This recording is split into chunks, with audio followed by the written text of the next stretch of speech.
आगे बढ़ते हैं। 14 जुलाई से राजस्थान विधानसभा का सत्र। राज्य सरकार ने राजस्थान विधानसभा में सूचना भेजी है। 21 मार्च को स्थगित हुआ विधानसभा का बजट सत्र, लेकिन अभी तक नहीं विधानसभा सत्र का सत्रावसान।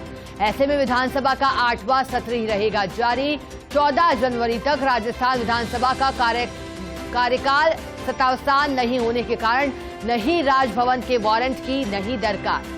6 महीने के कम के अंतराल में सत्र बुलाना जरूरी है। मौजूदा विधानसभा का आखिरी सत्र होगा इस बार। विधानसभा सचिवालय करेगा सत्र के लिए आवश्यक तैयारी, और क्योंकि अंतिम सत्र इस कार्यकाल का, ऐसे में महत्वपूर्ण ये सत्र रहने वाला है। माना जा रहा है कि बड़े फैसले भी इस सत्र में लिए जा सकते हैं, क्योंकि कोशिश यही रहेगी कि किस तरह से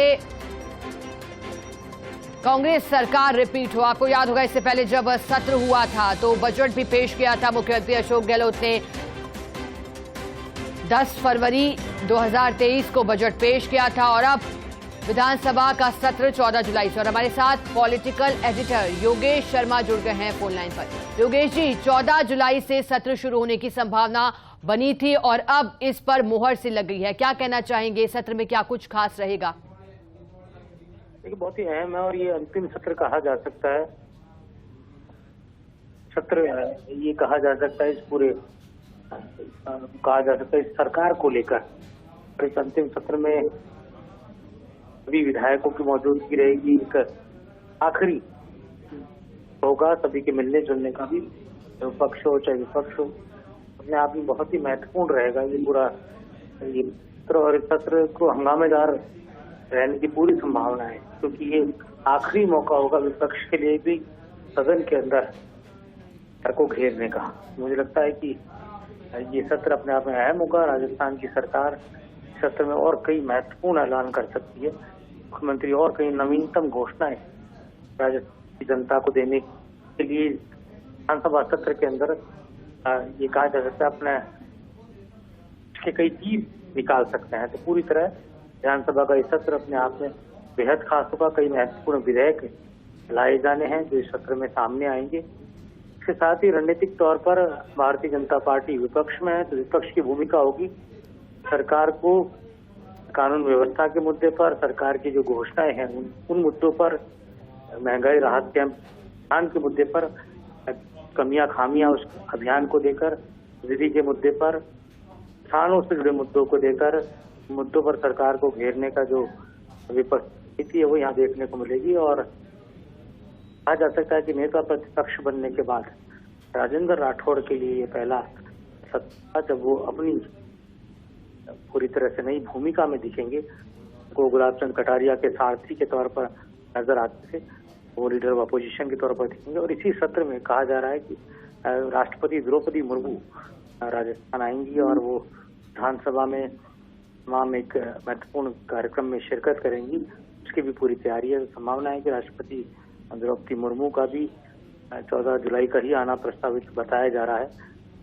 तो निश्चित तौर पर राजस्थान की विधानसभा जो लगातार अपने नवाचारों के कारण इन दिनों चर्चा में है, लगातार सीपी जोशी स्पीकर के नाते जिन्होंने अहम काम को चलाने के नजरिए से किए हैं।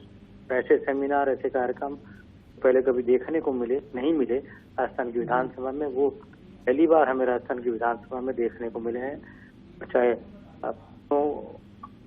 से जुड़ा प्रश्नकाल हो जिसमें पूछे जाते हैं 11 से 12 बजे के बीच में, चलाने का रिकॉर्ड भी पूरे देश भर की तमाम विधानसभाओं के अंदर राजस्थान की विधानसभा ने बनाया। ऐसे कई मौके आए जब पी जोशी ने विधानसभा के प्रश्नकाल को पूरा चलाया, पूरे प्रश्न लिए गए और पूरे प्रश्न जो कहा जा सकता है कि हमें उनके जवाब देते हुए मंत्री नजर आए।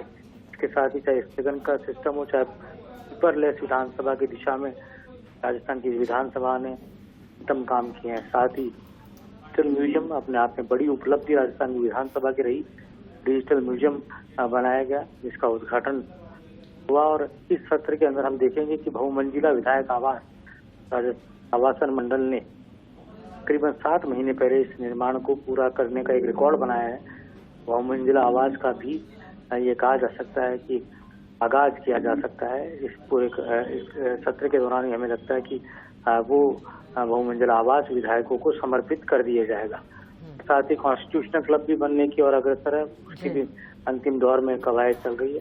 राजस्थान विधानसभा से जुड़े समाचार है जो तय समय में पूरे किए गए, अपने आप में इस सरकार के रहते हुए स्पीकर डॉक्टर सीपी जोशी की बड़ी उपलब्धि रही और पक्ष और विपक्ष सभी को मौका देते हुए उन्होंने तटस्थ स्पीकर की जो भूमिका निभाई है की चर्चा देश भर में है।